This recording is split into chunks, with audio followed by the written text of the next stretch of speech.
Why Ukraine won't win. Here are 2 reasons. Firstly, Western support. The US has given at least $27.5 billion. This is a huge number. Ukraine spent $5.9 billion on their military in 2021. This aid package is 4.5 times Ukraine's spending. The EU has given around $55.5 billion to Ukraine. This is close to how much Twitter cost, at $44 billion. Despite these astronomical sums, aid nowadays, nearly a year after the initial invasion, has slowed down. This is even shown through the latest equipment given to Ukraine, second-rate Western main battle tanks.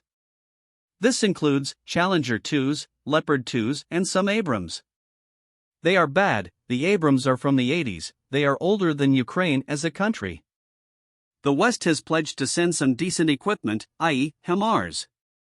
However, these HIMARS are few, with only 20 units sent. They won't even be decently effective, as the US refuses to send even long-range missiles over, meaning that the few HIMARS have little strengths. In conclusion, the West has run out of steam. They are relying on old equipment to save Ukraine, with old tanks and weakened missile artillery. They are also supplying less. They have drastically reduced the amount of equipment being sent in recent months. Secondly, sheer Russian numbers. Russia, before the invasion of Ukraine, had 750,000 soldiers. Ukraine had 200,000. Now in 2023, conservative estimates put the AFU at 300,000 men. Note, these Russian numbers are pre-war. In line with recent statements, Russia said they plan to conscript 300,000 men for Ukraine. Even if they achieve half this, it's still a huge number compared to what Ukraine fields. This isn't including vehicles. Russia and Ukraine have, essentially, the same composition of armored vehicles and tanks. Russia had at least 2,600 tanks in 2021, with up to 14,000 more scattered throughout Russia in various states of disarray.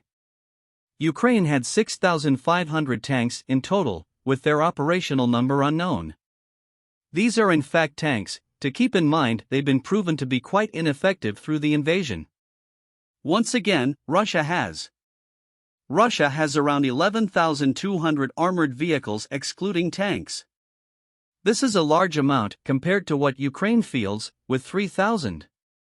Both countries have nearly only Soviet-era equipment, the BMP series, BTR series, and BDRM vehicles. These are old vehicles, both technologically and physically. The vehicle that is most common, the BMP-2 of Soviet origin, is from the 80s. In conclusion, based purely on numbers, Russia has the advantage over Ukraine. They have large amounts more of both tanks, armored vehicles, and infantry.